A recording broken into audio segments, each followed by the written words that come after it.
So, hey man, it's great to meet you. Thank you so much for taking a minute out today. I appreciate it. It's exciting to be here, and I really appreciate you making the time for this. I Uh, really do. yeah, you bet. So, before we get into your good work, I want to know 5 years ago, this pandemic was raging. So many things were changing. How did you get through the pandemic and how has it radiated into your world in 2025? So I was still working. I retired early last year, but so I was still working. So the pandemic, we had just had our 40th wedding anniversary, and we had gone to Hawaii for our honeymoon. And so I decided we'd go back, and we took our four kids, their spouses, and each one of them had a baby. Uh, and 2 days after we came back from Hawaii, the pandemic just went crazy. Wow. And so I was so glad we got to go and do that and spend the time with the family. But the pandemic, I work in the grocery business, so we had to stay operational, right? People were dependent on that piece of life. Yeah. And and the boss I worked with, he said many of the grocers sent most of their office staff home, just saying, hey, it's just better off to stay home and stay healthy. But we didn't do that. My boss said, hey, you know what? Everybody in our stores is working. We're all coming into work.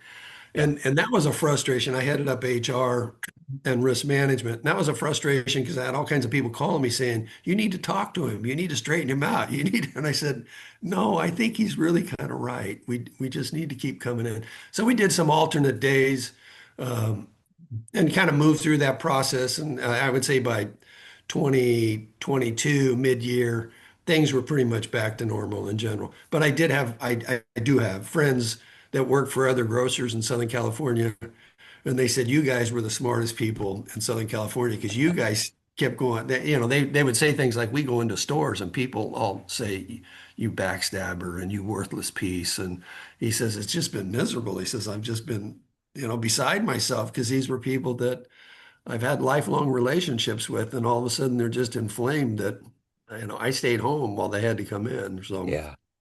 Yeah, that's but wild. I would say in general, the whole process really worked out well for us, and the pandemic was one of those things where life presents these challenges that we all have to encounter, and you just kind of got to navigate those things. And that was really, I think it was a good process that we went through. Yeah. Family wise, there really was no travel to see my kids. My kids all live out of state. We moved several times in my career. And so I have a son and his wife and kids in Denver, daughter and her kids and husband in Dallas. And then I have two of them that live in Virginia still. So we were on the East Coast for quite a few years. So, Okay. Okay. but So let's get an exact handle on what you do on a daily basis. And to do that, kids always get the truth out of us. I'm going to put you in front of a bunch of 12-year-olds. It's career day. The curious kid in the back of the room is like, hey, what do you do for a living? How do you answer him? so today I've I've been working to try and go back to teach. I taught part-time in college while I did my vocational career. But I'm working with Biola College, a mentoring program that they have for master students. I launched a mentoring program in our church, so we have about 17 guys involved in that, and so I spend time interacting with them fairly regularly, and I'm I work out regularly, and then I walk a lot, so I walk about 40 miles a week, and but I think the other thing I do is I try and support my kids as much as I can. So we're going out to Denver. My son moved recently. I'm going out to help him work on something. I come back for 2 days from that, change out my suitcase, and I head to Virginia. My daughter and her husband just bought a chicken farm. And so we're going back to help them move into a chicken farm and spend time with them. And so it's a combination of staying connected with people, continuing to develop relationships, and then I just stay active. I wrote the book last year after I retired, and thinking about another book, but I will just see how things transpire and how life goes. So, but that's a day in the life of Mark. Yeah, It's I pretty dig it. active, actually. Absolutely. So let me ask you this. When you were 12 years old, what did you want to be when you grew up? What was your dream job? I was FBI. It was Okay. I was like a really clean cut kid. Both my parents were killed in a car accident when I was 8. Wow. And so there were 5 kids that my grandmother, my mother's mother, she was 64 and widowed at the time. She took all 5 of us in. And so I had a brother 10 years older than me, a brother 8 years older than me, a brother 5 years older than me, and then I had a little sister 5 years younger than me. So big spread, 15 years across the family. But I wanted to go into the FBI. For some reason, became enchanted with that opportunity. And so I was a really clean cut kid. I've never done drugs. I never smoked pot. I maybe had 1 or 2 beers when I was in high school just to kind of socially look right, but didn't really, it was awful tasting at that time in my life, right? Yeah. Um, so yeah, and the opportunity did rise to do that, but in the interview process, I found out you're required to move every 6 years. And I said, well, what kind of life is that? I mean, Yeah. you got to, move every 6 years. And they said, yeah. I said, well, what about, if you have a family? Well, they move with you, right? I mean, and so then I got to thinking, well, maybe that's not the right choice for life. So, and then Yeah. things just unfurled for my vocation and then education. Just brought me where I decided to go and what I decided to do and the opportunities I had. So, Did you have a favorite FBI agent? For me, it was Dale Cooper from Twin Peaks. yeah, no, it really wasn't. I actually was in junior college and I took a criminal justice course, and an FBI agent came in to speak to us one day. And so I met him. I think his name was Bill Stark. And just after class, and he gave me his card and said, "Let's stay in touch." He says, people that have a passion for something are people that we really want. So, and actually, a guy that I was in that class with that went to high school with, he actually got hired and went to DC and worked. He became a fingerprint specialist, and Wow. I stayed in touch with him maybe for about 10 years. But so Okay. So take me back to your childhood. You already mentioned you had lost your parents early, but what were some foundational seeds that were planted that made you, want to be in the FBI, to write, to be successful, to teach? What were those elements that were planted and harvested that became you and your career and found your voice that way? it really was a struggle for me losing both my parents. Yeah. That's I can't define that for people at times, right? Because nobody really understands. I only met one other individual in my whole life. He was 9 years old when he was in the car with his parents, and there was a tragic car accident. He rolled off the back seat onto the floorboard, and both his parents were killed. And so he was really there for the event. And him and I had some good conversations around, how deep-seated that loss is. You have no one. If I can give you an example of how distracted I was or lost, so to speak, my grandmother raised me, and we moved into a house together, and I was really fearful and timid, and I was skinny, and anyway, my grandma said we need to go through your dresser drawers and clean them out because school's coming and we need to get you set up with some new clothes and stuff. And I said, okay. Anyway, so she started at the top. We went through underwear and socks and then t-shirts and then some pants and shorts. But the bottom drawer really had a couple sweaters in it. And when she lifted the sweaters out, she wrote my name on my lunch bag every day. And for a year of going to school, I would take that lunch bag and fold it up and put it in my pocket.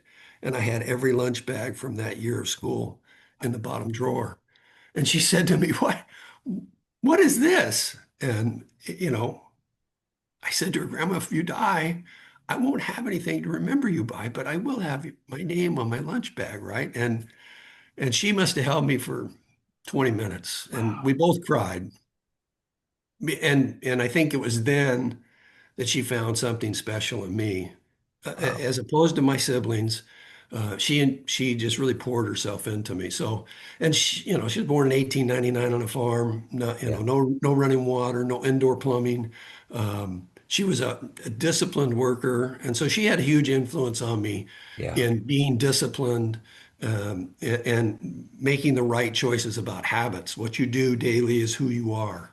And then as my book talks about, then there's just men that come into my life, and there's no rhyme or reason to it as I reflect back on it, and I have many times in my life. Um, Uncle John wasn't my uncle, but he lived about 4 blocks from us, and he had been my dad's best friend. And he just took an interest in me. He was a finished carpenter, and he would let me come to his house and work on wood projects with him. And then he guided me about being, you know, taking the opportunity to share my story. And he did that through CBMC, Christian Businessman Fellowship, and he had me come and speak there. And my grandmother was a giver. Anybody could come to my house at any point in time, and my grandma said, "Do you want something to eat?" And she would feed anybody. I'm telling you, I could bring 5 guys from the football team in high school, and she'd feed all 5 of them. And a couple of those guys, they'd just keep saying, "This is really good. Can I have some more?" Right? But she was a giver, and so she impressed me with that. But then Uncle John helped me, and then the next person was a couple of neighbors who saw. I think people felt sorry for me, to be honest with you, but but the reality was they had something they could give me, and Yeah. those gifts were just priceless. I couldn't have gone out and forged all these. The book has 26 different men who today I meet with a lawyer friend I became acquainted with through my job 12 years ago, and we meet once a month for lunch, and he's priceless. I don't know. I don't want to get emotional, but I don't know how to explain that sometimes, right? Yeah. I mean, I love this guy. I love him. I just, so it's an amazing process that you go through. Um, and I really do believe one of the things that affected me the most was, um, you know, studying history and growing up and doing lots of research. I really found out that the world and the universe is a giving place, right? The vegetables and fruit trees don't consume their own produce, and the rivers and streams and snow don't consume their own water, and the flowers don't consume their own fragrances. They're giving. They're all giving, and it's so intric, intricately dynamic because the whole earth gives. The sun and the moon give light, and and the other thing is, none of those things get a choice like us, Yeah. right? The sun can't come up tomorrow and say, I'm burned out on being hot and I'm chilling, right? I can't do that, right? But I get choices every morning, and my grandmother was really good about helping me understand it's all about your choices and then the habits you develop as a result of those choices. And yeah, so that's kind of that storyline because Yeah. then I can say, I think emphatically by looking at how the world adjusts but still gives. The giving it's the prime mover in life. And the more you give, the more you get. Yeah. She was big on, you reap what you sow, you reap what you sow, you reap what you sow. I'd do something and she'd say, well, okay, let's talk about that. What do you think you're going to get out of that? I said, well, so far it's been trouble. I want to get away from that, right? So yeah, so that's I think that's the prime mover for all these people, and it was coaches in school, and teachers in school, and professors in college, and then when actually got out into the business world and started working towards a vocation, there were executives who came in and did things for me and cared for me and encouraged me, and a lot of affirmation. I was just kind of struggling a little bit to find out who I was and what was I capable of. And so the affirmation piece, I think, was important too. It's Absolutely. So let me ask you this. If you can meet one person alive on the planet right now that's inspirational, that you find fascinating, that might help you on your journey, who would you love to meet and spend a little time with?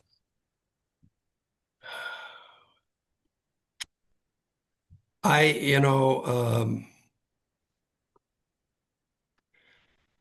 I, well, that's a tough one because I don't get too caught up in popularity, so to speak, right? I try and stay very humble. I'm not, I don't want anybody to recognize me for anything other than what they get, right? Yeah. So I can't really speak today, but I can tell you if I could meet with anybody in history, and this may sound a little shocking, it's Thomas Jefferson.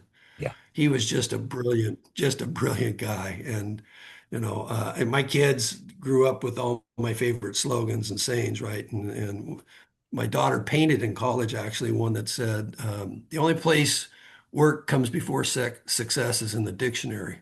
Yeah. And I was always telling my kids, you want to play golf, you want to run track, you want to excel in language, you want to develop this skill set, you're going to have to work at that. Yeah. That's all there is to it. We're designed as humans to work. That's what we're designed to do. We have a responsibility to work to nurture and preserve this world.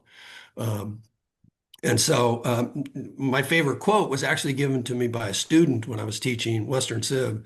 At the end of the semester, she brought me this thing and said, "My mom and I searched for this and we found it." And I'm so excited. And I'm like, "Wow, you didn't really have to give me anything." She goes, "No, no, I really wanted to. This was special." And so I open it up. It's here in my living room, but it's a plaque picture of a drawing of Thomas Jefferson's face and my favorite quote, right?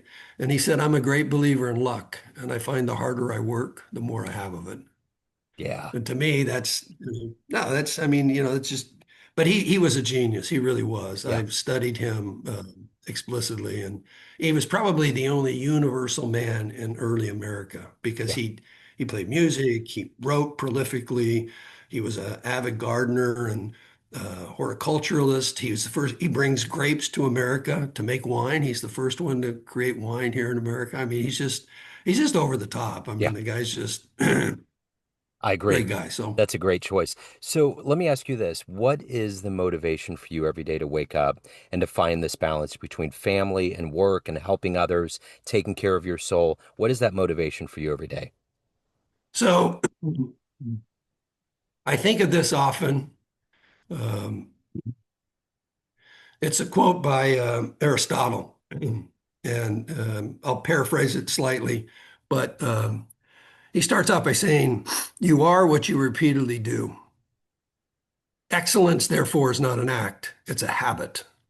And so every morning I wake up, I pray. That's the first thing I do in the morning before I get out of bed. But then I have an agenda to do good for others throughout my day. And some of that's what I do for my wife. Some of that's what I do maybe for a neighbor. Some of that's a conversation I have with somebody at the gym who says, my life is this or my life is that. And I give whatever I have to give, whatever I can share with them. But kind of my motivation is really to make sure that I am a giver as I walk through my day. And I recently, well, go back in time. So I'm in college and I leave my house and I'm driving down the street. I'm going to go buy a new Elton John CD and I'm excited about getting there. And I turn the corner and there's a car with a flat tire and an old lady standing beside the car. And I thought, oh man, it reminded me of my grandma. And I thought, oh man, I'll pull over and see if she needs help. So I pull over and I say, "Can I help you?" And she goes, "Oh, would you?"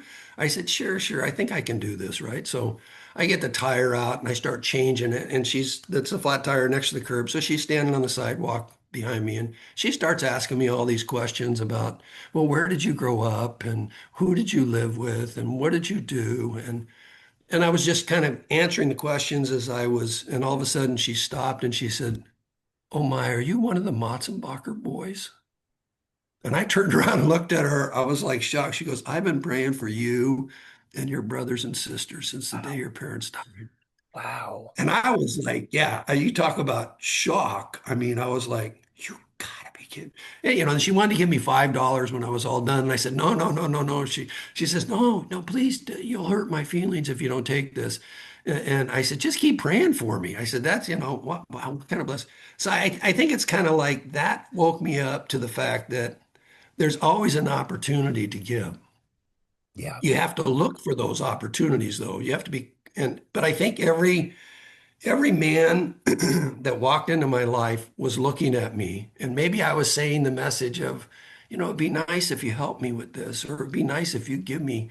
But they all did. They all did for whatever reason, and there was no rhyme or reason to it. So I'm really motivated by trying to make the world a better place, whatever that means, and it's usually one individual at a time. I don't, and I wouldn't say I teach a once a month men's Bible study at my church, and they all kind of know me for being kind of over the top because if I teach something, I'm going to give you everything I can find, early church fathers, contemporary people. I just spend a lot of time doing all the homework, and everybody's always kind of like, "Wow, you actually did that, right?" So, um, yeah. But that's my greatest joy Yeah. is when I give you something and I can see, see, he got it, right, or Yep. he's getting it, or and you again, I use the word priceless for things where you can't put a value on some of Yeah. those things you can do in life with people. So, What a great story. So let me ask you this. If you were to have a dream tonight, run into an 18-year-old version of you, ready to charge out into the world, and you can give that version of you a piece of advice based on this life you've lived, the wisdom you've gained, what advice would you give that young version of you? I I think there's a couple things I would say. You become what you believe yourself to be. So you need to kind of think through the process of who do you want to be and what you want to become. And but I think the other thing is, it, you know, the biggest the biggest variable we all have in life is time. So we all get so much time, and you get to use it once. And so I hate to be picking on popular sayings, but I believe life has to be intentional. When you wing life too much, you end up in places you didn't really plan on, or you end up saying things in a conversation you really didn't mean. That's not what I meant. You took that the wrong way, right? But if you're intentional, if you're really thought provoked, and then, yeah, I would tell people life works itself out pretty good Yeah. if you stay consistent about who you are. It will work. You will benefit. Um, and I Winston Churchill. This is in the book, but Winston Churchill, I think, was another guy that I kind of I'm enamored with him because his childhood was distant from his parents. Right, and at that time in history, you had a kid and you sent him to boarding school. You saw him once in a while. It was the old adage, children should be seen and not heard.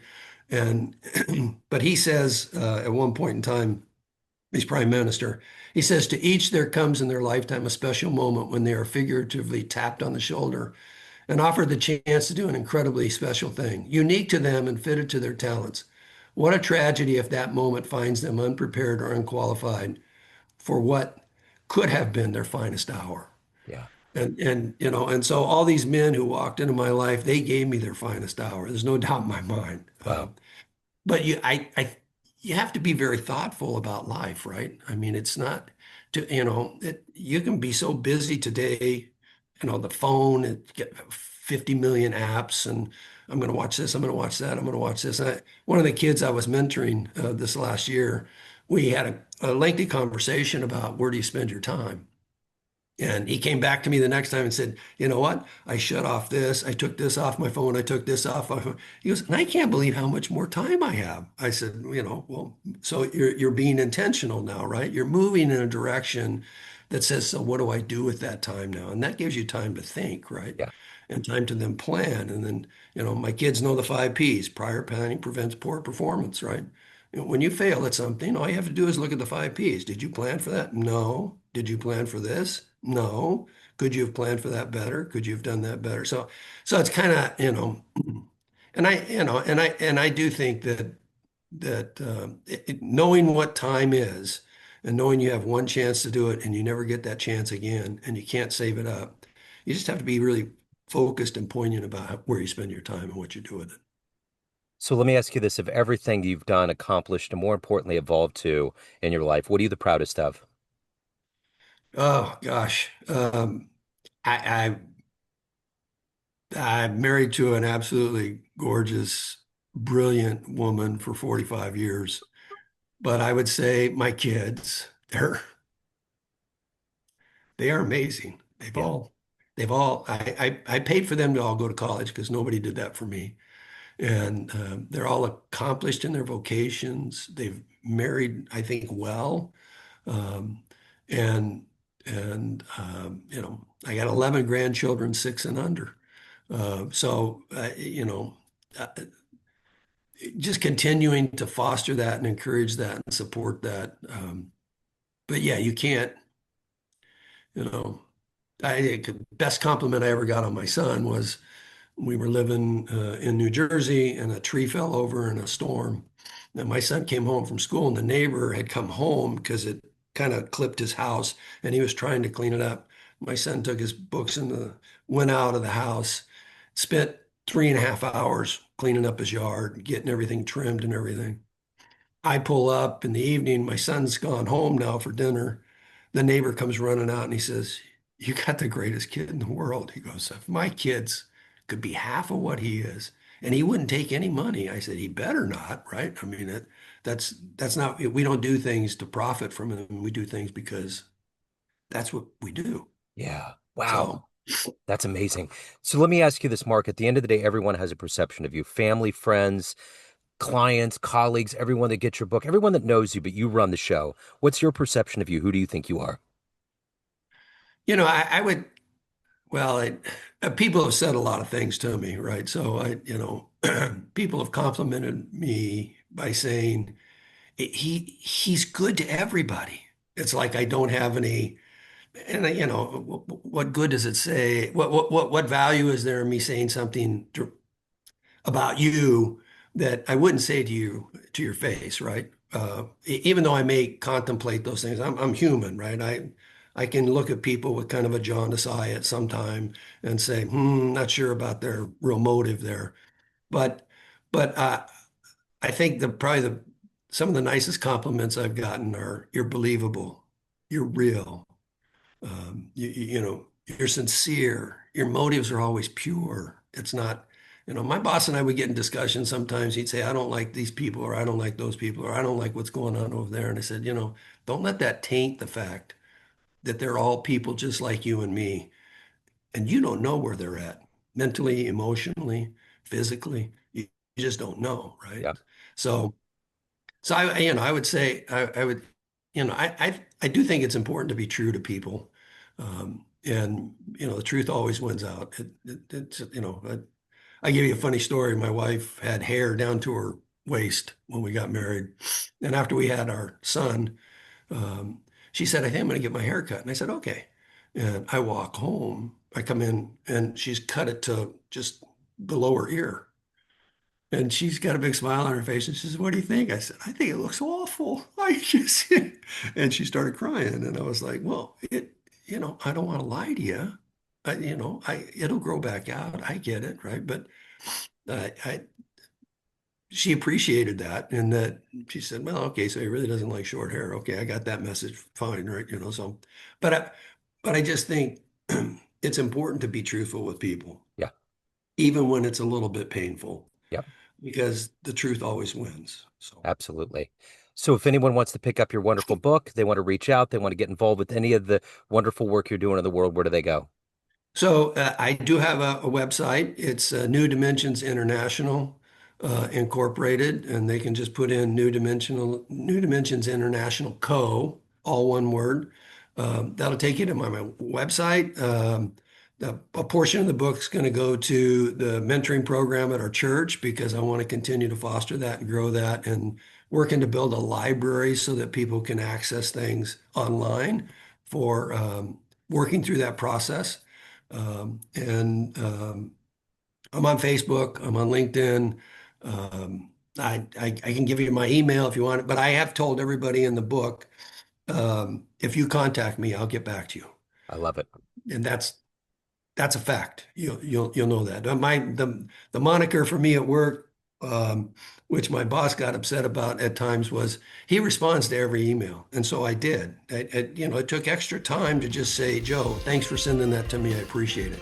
Yeah. And he'd say, "Why do you do that?" I said, "Because people don't get appreciated enough for the work they do, and that's Yeah. just a simple way of saying I read what you sent, unlike everybody else just glossed over it, glossed over it, glossed over it." Right? So I don't know. That's kind of who I am. I love it. I will put all these links in the show notes. What an absolute joy, Mark. You're a wonderful human. I love the work you're doing. What great stories. Thank you so much. I appreciate it. Thank you. I really appreciate the opportunity to spend time with you. It's been a blessing. Absolutely. Thank you. I Looking to appreciate get new clients to your business through cold calling or email marketing? At Agency Y, they envision a world in which small and big companies have equal chances to win new customers in the market. Their purpose is to bring parity and reduce the gap between large and small firms with the help of their cold calling and cold email marketing services. Use the code Joe Dimino 10 at www.agencyyyy.org/coldcallingjoe.php or www.agencyyyy.org/emailmarketingjoe.php to get 10% off your first order. This is Joe Dimino of Neon Jazz and Famous Interviews, and I stand behind Agency Y to meet your business dreams.